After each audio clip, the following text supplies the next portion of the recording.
My way from a garden to a track. Flip it from a track to a plot full of acres. Do it for the farmers and the producers and the makers. What we even here for? Occasionally I ask it. I know it's more than struggling, anticipating the casket. Reap what we sow, I'm trying to fill up my basket. Life's a plantation, I self-law and master. Over the plot I've been granted on this planet. Now it's slanted, cause the chosen been supplanted. But if you overstand it, it was spoken. Fractured, but we ain't broken. Even though some would rather play the role of token, we growing. Black through the essence of our presence. We carry the blood of gods, we carry the mind of peasants. Rich black gardens, future look more like Eden. Multiply seeds like the seed banks in Sweden. Rep my planners on plan according to season. B1 code, switching it up is treason. Black power, family what we eat. Either we get fed or we feed. B1AG. What's growing on? What's growing on? What is growing on? Welcome back to B1AG Daily Bread Podcast. I'm John Henry Harris, and we also have Farmer Brown, the MC. Here at B1AG, we focus on Black agriculture as it pertains to agricultural production, education, marketing, health, food, nutrition, and economics, all for the Black family and for the Black community. Welcome, Black, to the garden. Today's story, we are going to talk about artificial intelligence and robotics. Now, robots, they're increasingly taking a role in every step of the food supply chain, from agriculture to manufacturing to packaging and delivery. In fact, 9 out of 10 food processing and packaging companies are using robots to improve food safety, decrease worker injuries, and increase efficiency. And this is according to a recent study by the Packaging Machinery Manufacturers Institute. Now, if you throw in the pandemic,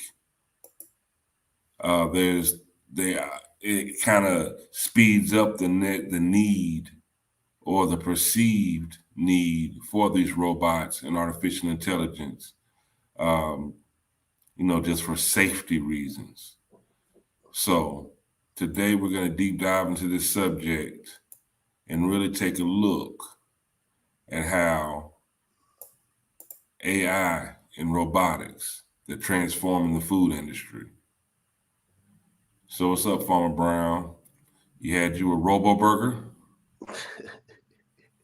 First, I'd just like to say peace to the B1 family. Hope everybody's doing well. Strange times, we see a lot of the things going on right now in the political sphere, mandate certain requirements for people to perform their jobs.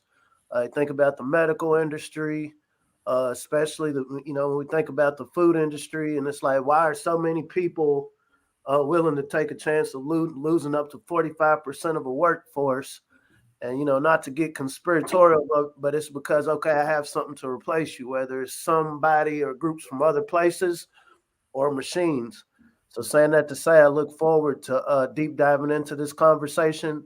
And I think today is really just kind of pointing out what's already going on. I think all of us are entitled to opinions. What does the elder Nellie Fuller say? VGQ, victims guaranteed qualifications. And so look forward to deep diving into this. What is the role of AI in our food security? Well, we've already seen, like, earlier this year and last year how, fast food workers were demanding, $15 an hour, more of a livable wage. And, there's been the great resignations going on, people quitting these jobs, and, just a real mass exodus, from a lot of these service industries, especially the food industry. And it's caused a lot of problems for some, but trust me, they already have a solution in place, and that is artificial intelligence and robotics. Now, B1AG family, this is real. Like we said, like the workers, in the restaurants, they were the Great Resignation. They were leading, really some of the leaders in the Great Resignation. this is what's going to replace them. Could you imagine going to and having a robot actually making your salad? When it comes to manufacturing, when it comes to food manufacturing and production, robots they've been there. They've always been there. This isn't anything new. These are the new robots that are being funded now. Those people. I know one of my early jobs as a young teenager, I used to work at McDonald's. And when we really had to flip those burgers, and now they have robots designed to flip these burgers.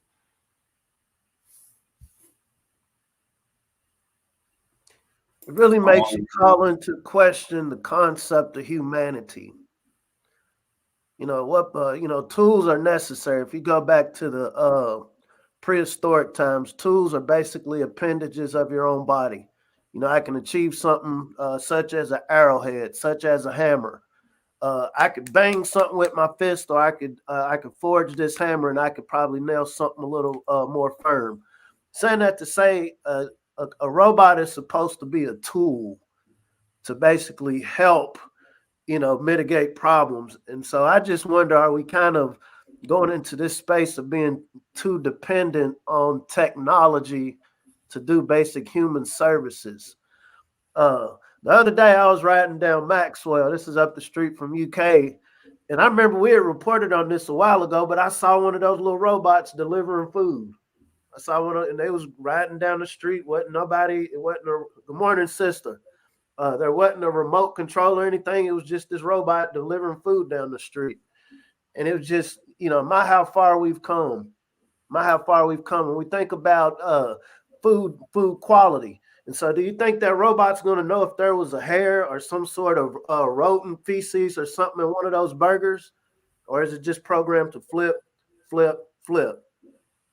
When we think about economics, like you said, one of the first jobs many teenagers is going to have is going to be somewhere within the food system, probably fast food or retail.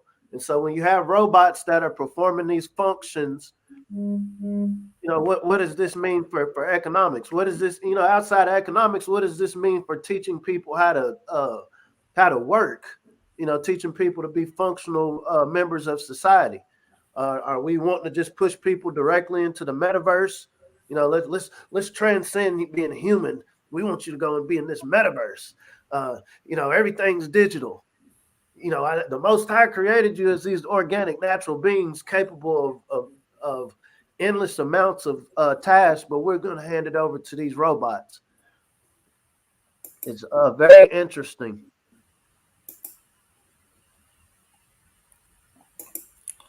Now, according to Bob Doyle, who is vice president of the Robotic Industries Association, he says that there's been a lot of growth in the use of robotics and automation in the food industry. Although much of this technology was developed for the automotive industry, more non-traditional industries, including food and beverage, are beginning to adapt, employ, and benefit from these types of robotics, data, and vision systems.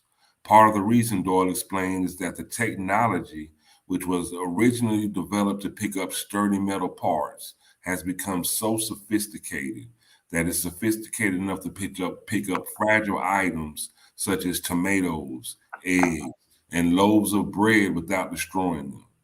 In addition to automating repetitive tasks, Marshall Hebert, a professor with the Robotics Institute at Carnegie Mellon University, explained that robotics and artificial intelligence, AI, are enabling food manufacturers to track products and consumer demand, then match production to this demand based on data analysis. When companies are better able to analyze important steps like production, transportation, and refrigeration, he said, they're also better able to monitor food safety, include whether food was inadvertently contaminated and where that food was shipped and sold. we keep hearing about this concept of carbon emissions. We want to save the planet. We want to conserve energy, renewable energy. And I just wonder now, does it cost more energy to build one of these robots? Because anything mechanical has to run off of something, some form of electricity that's going to have to make this mechanism work. Is it more feasible to feed a person to get a job done, or input all of this different electricity? All of these robots are going to need material to build them. We know when it comes to our computers and laptops, a lot of this material comes from the motherland, right? These are resources that have to be mined out of the ground. And so once again, when we're thinking about actual feasibility for the if you want to call it eco-friendly people, what happens if the power grid goes down? I know in recent weeks there's been these discussions of possible EMTs. There have been gaming that out. We've had that conversation. They said every time they've war gamed this out, the United States took a beating dealing with Russia, and just really just putting this conversation out here. Neither you nor I know what's going on, but there's certain dots you can connect. Like, okay, none of this is making sense.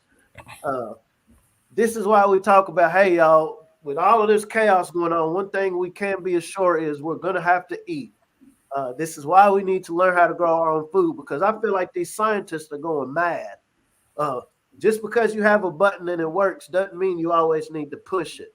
I think that's the same mindset going into these robots. The other day, and this was just as of early December, they've now found these xenobots. These are self-replicating. Absolutely. I want no piece of it. But I do believe in the third. I believe in the remnant. Uh, we're going to be in the 40 years in the wilderness, whether it's proverbial or literal. We're going to be in the 40 years. And in this wilderness, we will have to feed ourselves. This is why we talk about healthyblackfood.com. This is why we talk about this concept of learning how to grow your own food. Because you had brought up, and I think this is very interesting. You brought up, this technology was for the cars at first. Well, what do we see have transpired since machines in the cars? Now your cars can talk to you. Now car technology is, hey, I'll drive for you. You don't even need to drive no more. I'll drive for you. Oh, you've been drinking. So everything's becoming more and more invasive on our bodies, right? They're becoming more and more invasive in our space. And this is the cost of convenience. And so when we get our food system dependent upon AI and technology, you're now putting something in position to say, well, you don't deserve to eat. Did you scan your hand? I see that you haven't gotten no therapy, so I'm not going to serve you. And you have no human being that you can say, hey, I think there was a misunderstanding here. Hey, I'm fine. I don't have a fever. Hey, I'm cool. Can I get my burger? I think for the melanated family to avoid even having these confusing discussions, like I said, this is the time now for us to not only learn how to grow our own food, but really working on building these networks wherever we're at. This isn't something where there has to be a centralized governing body or centralized leadership. The leader is your stomach. The leader is you want to get to the next day. You want to get to the next year, the next decade, next generation, flourishing. And that starts with food security. And the pandemic definitely has played a role in the accelerated interest in the role of AI and automation, robotics, and data. Now, they can play a integral role in food and agricultural production, but the pandemic has placed stress on food producers across the supply chain, from growers to manufacturers and caterers, companies. They've all been confronted with the need to implement social distancing measures and have faced workforce shortages as employees fell sick or had to self isolate. In some sectors, especially in the meat packings and sections of the agricultural sector, outbreaks linked to production facilities have also forced major shutdowns. So again, AI and robotics, they're seen as, you know, a practical solution for these problems as more and more variants keep coming down the pipeline, because these are manual practices When you have manual practices, they've long been a bottleneck, a problem. Uh, they cause bottlenecks, and they're less efficient.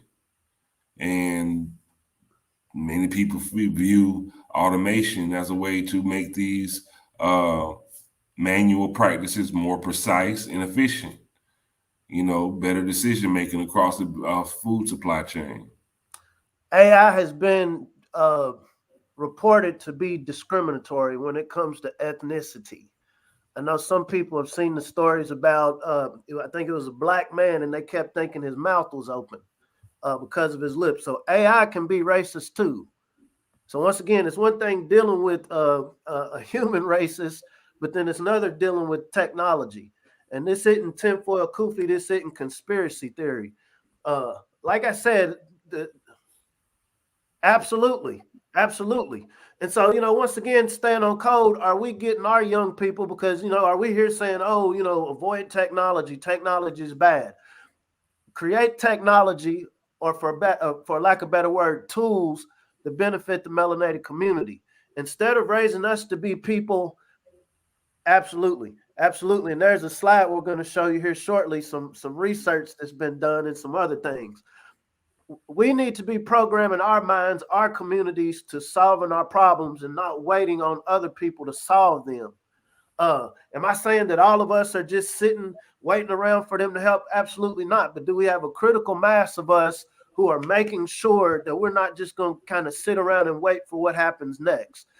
You had shared an article with me this morning about the O, the big OM. And they basically came out and said, hey, even if you've been fully treated, you're still going to test positive for the big O. This is the CDC. Meaning, okay, I just told for the last year and a half, I've been telling you this is the way to fight this. Even if you fully, taken this, you're still going to get it. You're still going to test positive. So once again, you think about these workforces, and all of this ties together. The sister was talking about planned out a long time ago. These people think decades ahead. Okay, so you got all of these workforces, or workplaces. What is it? Anybody with at least 100 workers? Hey, all of y'all need to get this. And they just came out yesterday and said, well, even if you get all of these, you're still going to test positive. And so it's a problem, reaction, solution. Problem is, oh, well, we can't get rid of this. And so you're just going to have to hunker down at home. Absolutely. I don't think they underestimate it. I think the devil knows his time is short, and he's like, I'm going to bring all of y'all ignorant people down with me. Whoever is not plugged into the Most High. If y'all want to buy into this. So once again, when we talk about the healthyblackfood.com, it's so much more than gardening, family. It's so much more than farming. Our original, depending on, where you're coming from, we were put in a garden. We were put in this global garden paradise. This is where our ancestors came from. And our first task, before coming across any of these people that landed on all these shores and saw this melanin, was feeding one another, making sure we were nourished, making sure we were taken care of. Then came building. What do you think came first, bro? A structure or a meal? Before you can build a structure, which takes time, you have to eat. So saying that to say it's getting black to that essence, black to that mindset of, okay, before we got so dependent on technology, what was important? I remember my mom telling me stories about, she'd be traveling up from Interstate 51. It wasn't, and this was in recent decades, it wasn't no such thing as like you just stopping over to fast food. My granny would make little, meals for them, Yeah, stop over at a rest stop, finish your trip.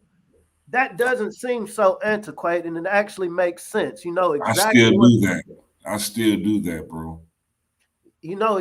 what's going into your food.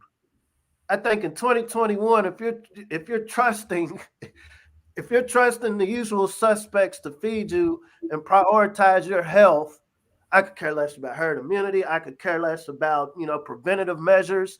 Uh, I'm still not going to pay these farmers who all they want to do is grow something healthy. Absolutely, I'm not going to pay the people that can produce nature's healing mechanisms, but I will put all of this money into AI. The other day, like I said, and I think you and I have a different take on this, these xenobots. And so our great technology has come to this thing of xenobots. These are self-replicating robots. They ain't Now, robots. They're globs that come they're- from frog cells. they come from frog cells, but AI put them together. AI put them in a petri dish, and they're the shape of Pac-Man. Saying that to Man, say, until it can do this, break dance, do the nay, or even flip a burger, it's not a robot. It's a glob. what did the sister say? She said these people think things out a long time. Uh, if you could pull this up, the NIH publication. I don't know if you can pull that up because it ties together. Once again, these things happen in phases. So in December 2021, we got the news about these self-replicating living robots. And they could be used. They're talking about using them to clean the ocean, which makes sense. Eating plastic, they could be used to attack cancer cells, which practically speaking, okay, yeah. But when we think about the mindset of some the usual suspects, are you able to pull it up? This is Following the Science 2014. If you scroll down,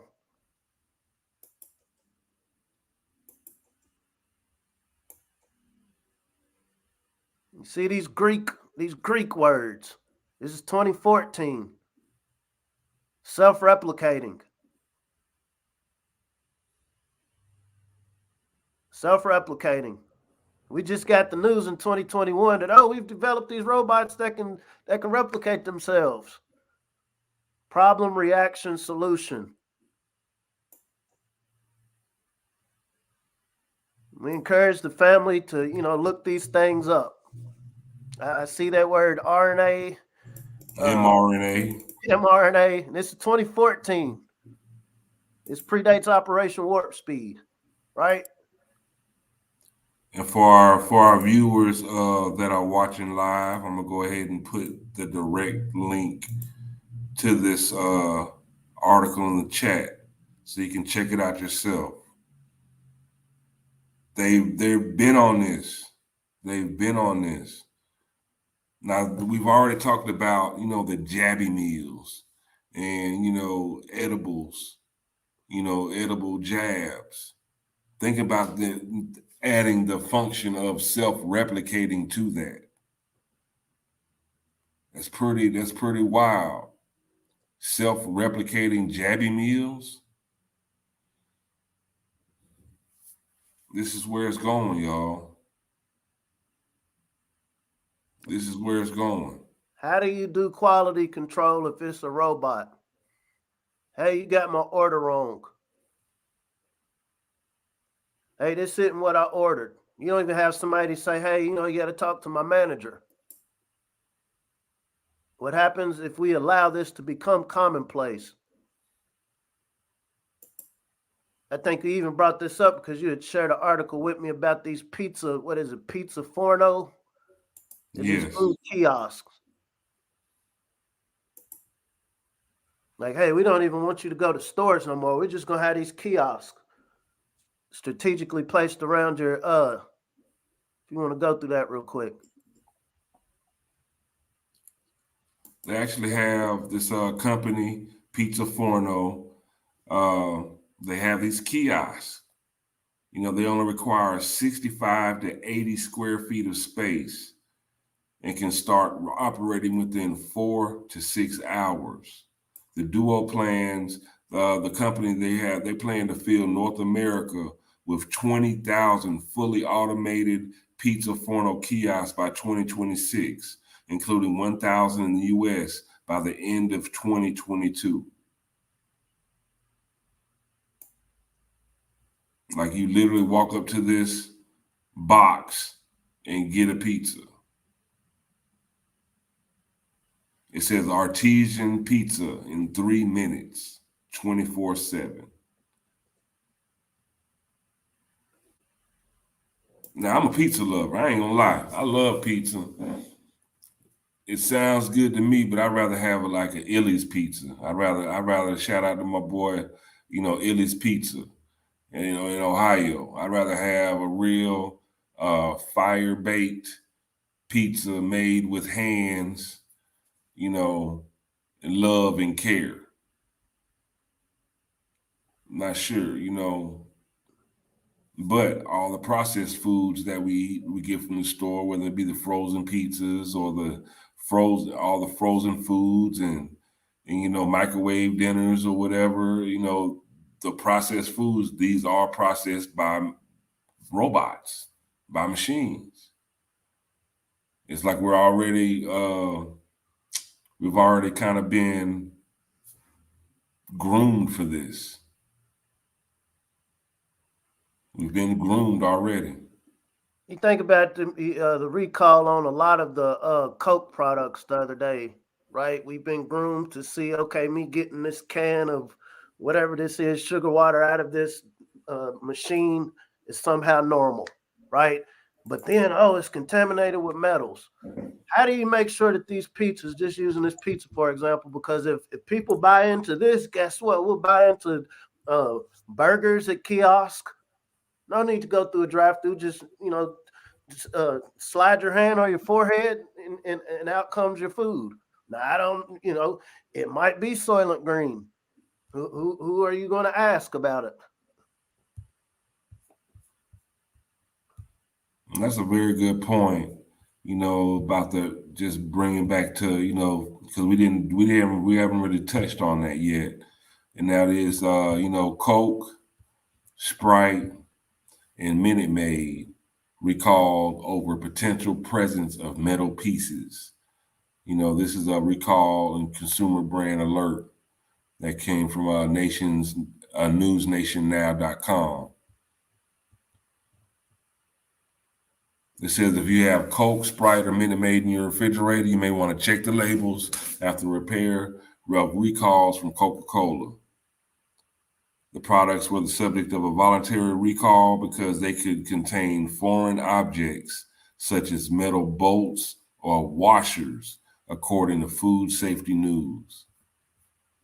Again, this comes from, machines making the products. They break down, they break. There's all kind of, lubricants to make for them to move. That could contaminate the food, contaminate the beverage.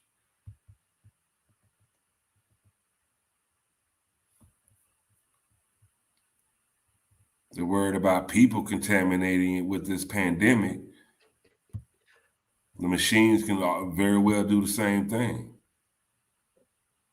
I hope the family understands where we're coming from. We're not coming from a place of victimization. Oh, woe is me. The world is coming to an end. I feel like this could be the precipice of us reclaiming our power in this space. This could be the beginning of us reclaiming our stewardship. And I think what's happening, whether by intent or not, this devil that we speak of is showing his hand. Once you know what it is, then all that's left now. Okay, you showed me that you're about to shoot this 3-pointer. Now I have a choice. I'm gonna stand back and let you shoot it, or I'm gonna defend. This defense is us producing our own food. Am I saying all of us can just produce our own food and just totally divest from this system overnight? I think this is a formidable goal. Seeing as in there's a 2040 goal to reduce carbon emissions. There, depending on what eugenic histories you've studied, there have been other goals to reduce certain melanated parts of the global population. And so, do we care as much? Do we care enough about ourselves to make sure we counter that? We defend this because this is the game of life.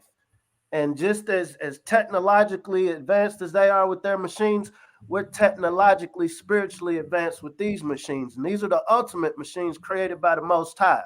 And they were meant to do something. They were meant to do something. Let me not live a life where I'm just living vicariously through devices. I mean, that can be cute. We've learned that social media has connected people. Social media helps us to meet. We met great people through doing this podcast, right? This is technology. So, like I said, I'm not going to sit here and say, "Oh, all technology is bad. Let's just revert to being cavemen and cave women." That's not what I'm saying. But when we find ourselves in a situation where we're completely dependent upon technology, which is not only not created by us, but also not created for us, you have to see how that complicates things. And so, since we've been given all of this 2020, 2020 opened up our vision to the nature of this experience, this matrix that we find ourselves in.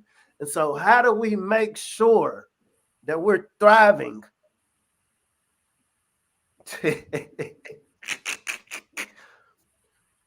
The wheat and the tear, the wheat and the tear. I'm going to let them grow together and I'll do the harvesting. And so, are we making sure that we're the wheat? Or are we going to become the weeds?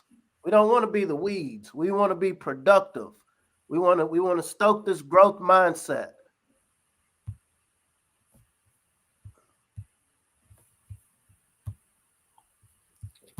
And we are encouraging this growth mindset at healthyblackfood.com. Learn how to grow your own food. Do you want a robot producing all of your food? Think about all these recalls we've had over the last few weeks. Onions, spinach. Um, these recalls and food recalls are because of the machines that are, either harvesting the fruits and vegetables, or or processing it. There's nothing better for food production than someone, a human, who can look at this and it's like, okay, this is no good. This is great. You see what I'm saying? Someone who's conscious enough to be like, this is not fit for human consumption, versus a machine who may or may not get it right. We got to know what's going into our food. That was the biggest advantage of me growing up farming with my grandfather. I knew what I was eating. I knew what I was eating. And although my grandfather was a short guy, he was only like 5'2". He was only like a 5'2", 5'3". But me and my brothers and my cousins were all over 6 feet. I wonder if it was the food that had something to do with that. Joe's daughter of Zion said it best. There's this game of fear. I need to scare you away from your power, and I need to distract you away from your power. The devil has but a short time. But I need you to not focus on what you can do. I don't want you thinking about the ways that you can recreate a natural, actual healthy food system that benefits your own. I don't want you to think about that. I don't want you to think about the potential that you have in your black hands. I want you to think about what our robotic hands can do for you. I don't want you to focus on what you've been naturally endowed with. Since what did Dr. Phil Valentine say? There's never been a time where we weren't, right? The dark matter that surrounds existence, that is all a part of us. That is the technology that these people have consistently tried to replicate, and it always goes bad. It's like Gargamel trying to chase down the Smurfs, and it never happens. Are we going to let the village get taken over by these evil wizards? I'm going to say evil wizards, because we have the power in our hands right now. Even if these computers go off, even if the grid goes down, guess what? The ground isn't bound to an energy grid. Now, if the only way I can get food is waiting on a store to open up, then that's a different type of problem. But as we're going into 2022, with the experience of the last 2 years, this is a time for a critical mass of melanated people to decide, you know what, I'm getting black to the garden some way, somehow. Even if I just have a balcony, I'm gonna put up some of these container gardens. Even if I don't have a balcony, I'm gonna grow me some herbs and some sprouts in my windows. I'm gonna figure out ways. Maybe I can use energy from my car battery. You know how you were saying cats down in Jacksonville Me no want cyborgs on my sandwich. This is ways for us to do our own research. We know that plants need sun or light and water and nurturing. So with those basic things in mind, and roots need a matrix to get their nutrients. For the most part, you'll want soil. You know, natural soil is natural, but then you got potting mix. Some plants do good in water. This is when you're talking about aquaponics. So once again, when we think about research, we see these people think things out decades ahead. And so in 2021, we've decided, okay, in the next 10 years, we want to be as separated from this cyborg system of food security as possible.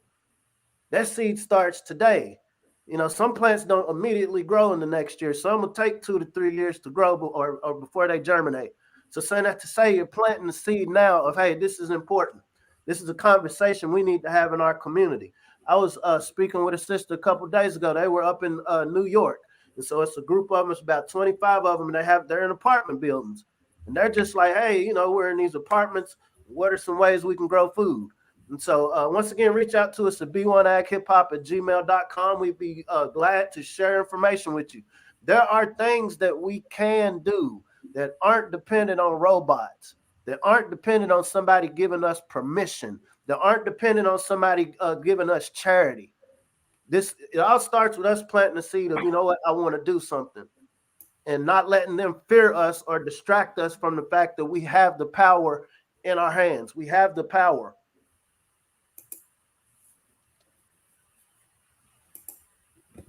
And we can't give up this power.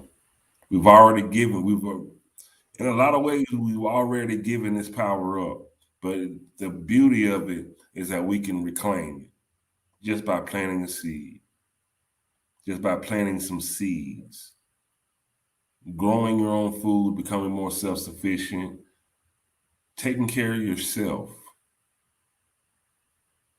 They want us in a state where we have to look outside of ourselves for everything that we need for us to sustain ourselves. When everything that we need to sustain ourselves, God already gave it to us. He gave it to us. That's how good he is. He gave it to us. The water that we need to drink to survive, it falls from the sky. You know, the food that we need to eat, it literally grows from the ground. The air that we need to breathe is generated by these plants and trees that were there. It's a wonderful thing. Free. Who don't like free? They don't like free. Give me free. I'll go Amistad. Give us free. Give us free. And that's growing your own food. Growing your own food. Let's grow our own food. Let's have grow parties. You know, let's go ahead. I mean, you know, we some creative people. We can make anything live. We can make anything lit. Let's make the garden lit. Let's make the farm lit. Let's normalize that. Let's normalize cooking our own food again. Let's normalize eating together, breaking bread. Let's get back to the essence, black to the essence, black to the garden. Because whatever they got planned, we already see what they got planned. It involves a bunch of robots and confusion and destruction. So to counter destruction, we got to build and produce. That's the way you counter destruction. You build and produce. Many hands make light work. Farm Brown, I got some hands. What about you, bro? Anybody else out there got some hands?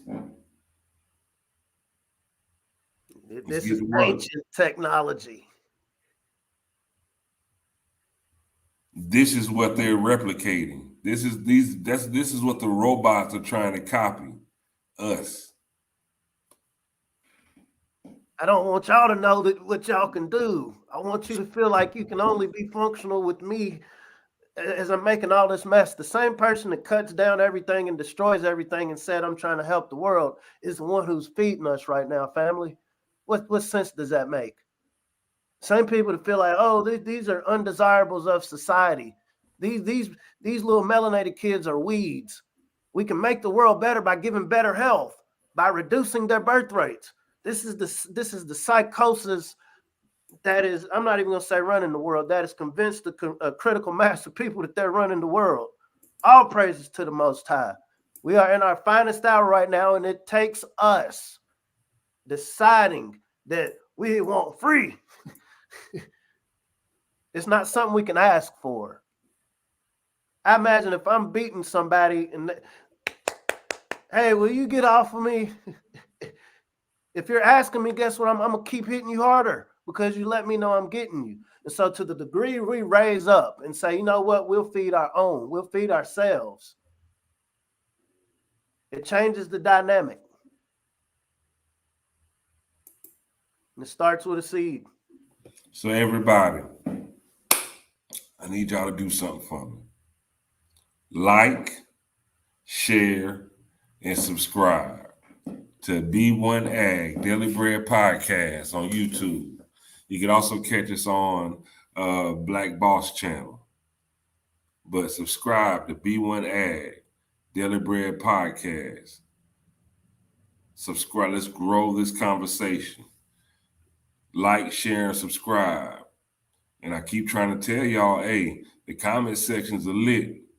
Catch us live, even on the replay lives. The comment sections are lit. There's a lot of inspiration. There's a lot of information. You know, there's just a lot of gathering of great minds talking about and planning their gardens and planning their strategies, getting ready, you know, to get black to the garden or sharing how they're already black in the garden. They're pushing the black algorithm. And that's what we will continue to do. That is our mission. I don't want to be like I said, bruh said. I don't want no cyborgs in my sandwich. Pushing the black algorithm. Ancestors, they mastered the systems. We raising young bosses, no victims. Planting that knowledge curriculum.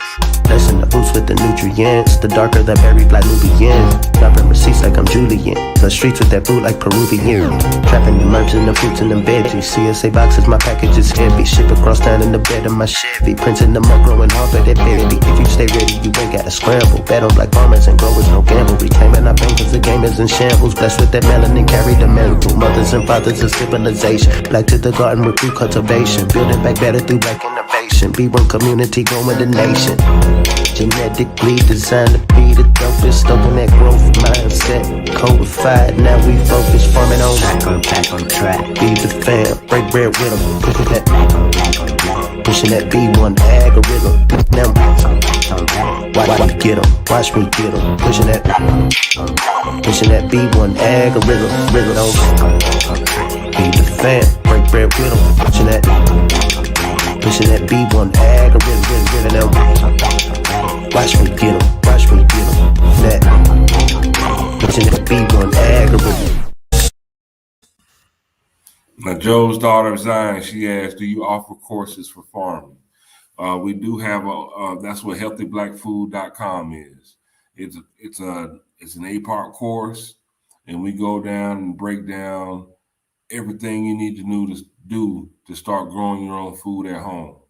Whether you're in an apartment, whether you have a home and you have a little yard, you know, or as long as you have a cup, as long as you have anything that can hold something, you can grow. You have enough space to grow. I'm glad you asked this question. I would like, there is a distinction. There's a distinction between gardening and farming. And so healthyblackfood.com is the basics. You know, starting a garden, container garden, different ways to get your seed started. And so come 2022, we do have an actual, for people wanting to get a little bit more deeper into farming, we do have the Grow Harder Master course that we're working on. And so saying that to say, definitely if you would send us some information to B1AG, Gmail, B1AG hip hop at gmail.com, we'll talk directly to you. But saying that to say there is a distinction between gardening and farming, but I would suggest you garden before you get into farming, because they're very different. Farming is basically when you're wanting to actually make some sort of profit or sell what you have. Farm isn't necessarily limited to a specific size, more so than the function. Legally, a farm is anything that generates over about $1,000. And so saying that to say there are distinctions, but our whole thing around drivinghealthyblackfood.com is understanding that learning the process of growing food starting from a seed, it makes everything else easier, whether you're wanting to just do it for your at home operation or whether you're really wanting to go into actual farming. Outside of farming. So once you've gotten the farming thing down, maybe you want to go into ag business. This is something else that we like to touch upon. Just like, hey, once again, this is a great opportunity. Not just are you learning how to garden, but we know 100% of everybody has to eat.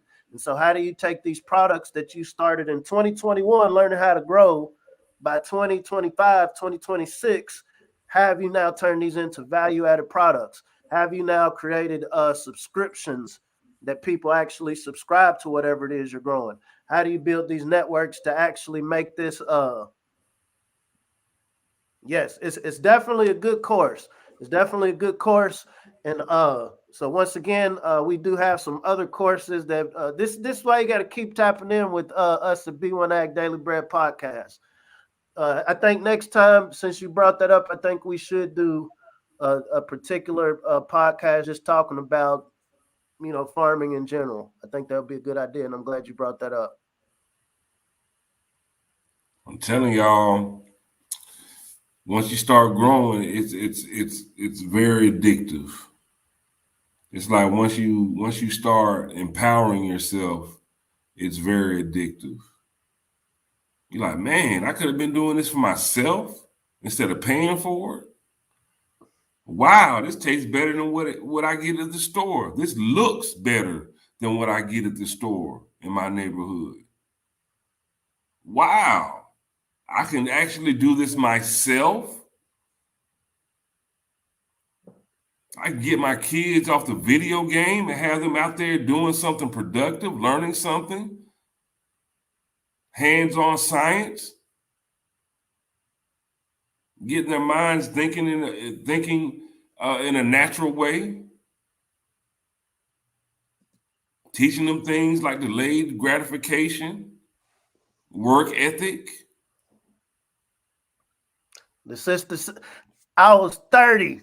Somebody said, I think Sister Cherry Wallflower said, man, I was 40 before I was 30.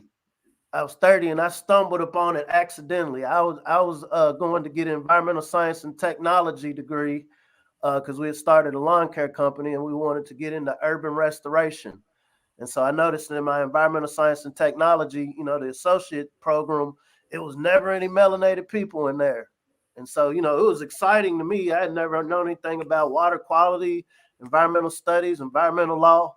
And then I got a scholarship to go to a HBCU and I had to pick a STEM course. And so it was literally a spin the bottle situation.